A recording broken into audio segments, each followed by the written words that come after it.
জেনে সব কিছু ছেড়ে আমাদের সাথে।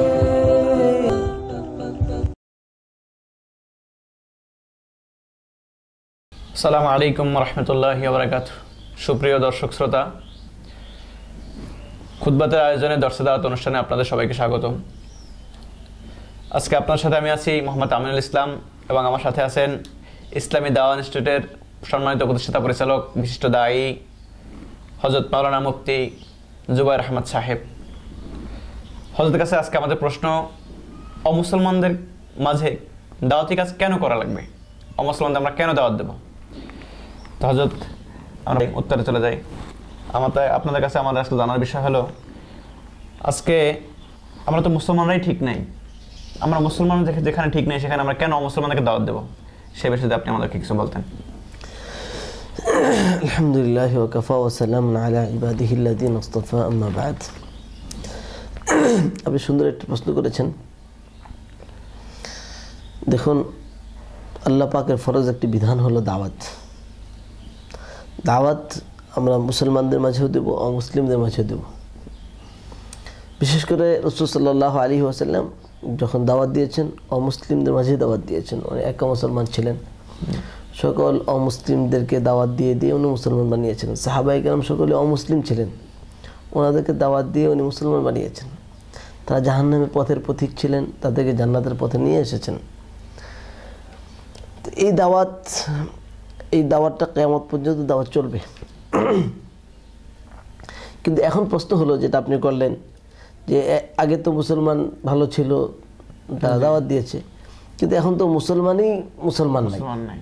মুসলমানই এখন হিন্দু মার্কা মুসলমান, মুসলমানই এখন খ্রিস্টান মার্কা মুসলমান সেই ইসলামের মধ্যে অটল নেই। মুসলমান নামাজ পড়ছে না, মুসলমান রোজা রাখছে না, মুসলমান হজ করছে না।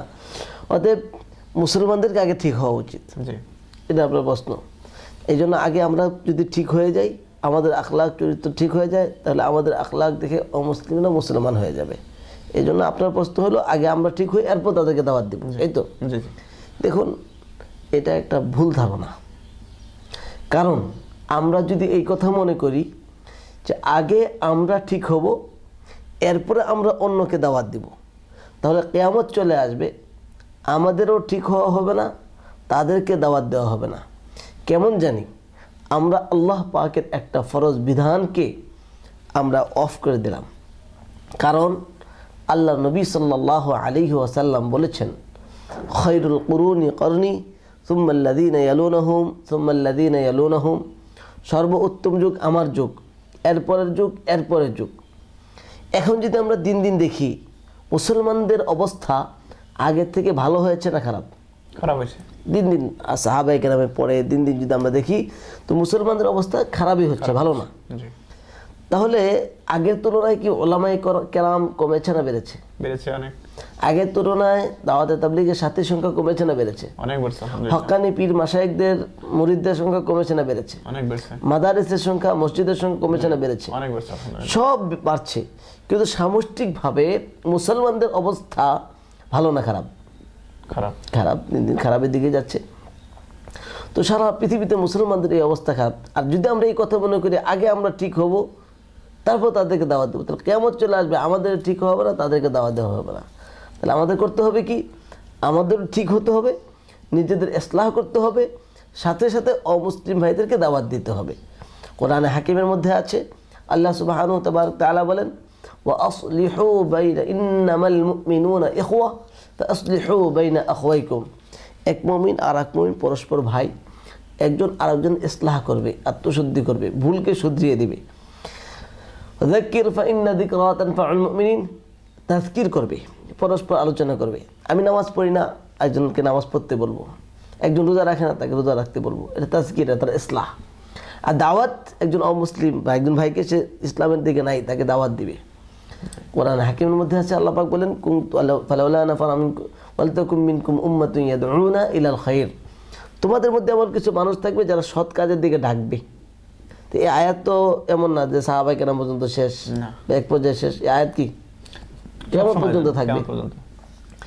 ফালতাকুম মিনকুম উম্মাতুন ইয়াদউনা ইলাল খায়র, তোমাদের মধ্য থেকে এমন কিছু মানুষ থাকবে ইয়াদউনা, তারা দাওয়াত দিবে, ডাকবে ইলাল খায়র, কল্যাণের দিকে, ভালোর দিকে।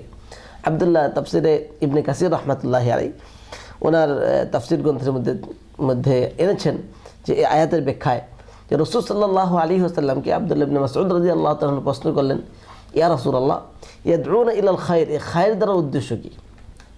তখন রাসূল সাল্লাল্লাহু আলাইহি ওয়াসাল্লাম বলেছেন আই ইলাল ইসলাম, মানুষকে ইসলামের দিকে ডাকবে। যারা ইসলামের মধ্যে নেই তাদেরকে কিসের দিকে ডাকবে? ইসলামের দিকে ডাকবে। তার মানে বোঝা যায় কিয়ামত পর্যন্ত একদল কিছু লোক থাকবে যারা অমুসলিমদেরকে, যারা ইসলামের মধ্যে নাই তাদেরকে দাওয়াত দেবে। এটা থাকতেই হবে। এই জন্য অমুসলিমদেরকে দাওয়াত দিতে হবে, সাথে সাথে মুসলমানগুলি পাক্কা মুসলমান হওয়ার জন্য চেষ্টা করতে হবে, ইসলাম করতে হবে। এই জন্য আমাদের মুসলমানদের মাঝে চেষ্টা চলতেই আছে। দাওয়াত তাবলীগের কাজ, জি আমাদের আলহামদুলিল্লাহ দাওয়াত, আর সব তো মুসলমানদের জন্যই। দাওয়াতে তাবলীগ কাদের জন্য? মুসলমানদের জন্য। হক্কানি পীর সাহেবদের খানকাগুলি কাদের জন্য? মুসলমানদের জন্য। মাদ্রাসা কাদের জন্য? মুসলমানদের জন্য। মসজিদ কাদের জন্য? মুসলমানদের জন্য। মাহফিল কাদের জন্য? মুসলমানদের জন্য। বিভিন্ন ইসলাহি জোর কাদের জন্য? মুসলমানদের জন্য। তাহলে অমুসলিমদের জন্য আমাদের কি? সব মুসলমানদের এই ইসলামের জন্য, মুসলমানগুলিকে ঠিক করার জন্য এত প্রোগ্রাম আমাদের।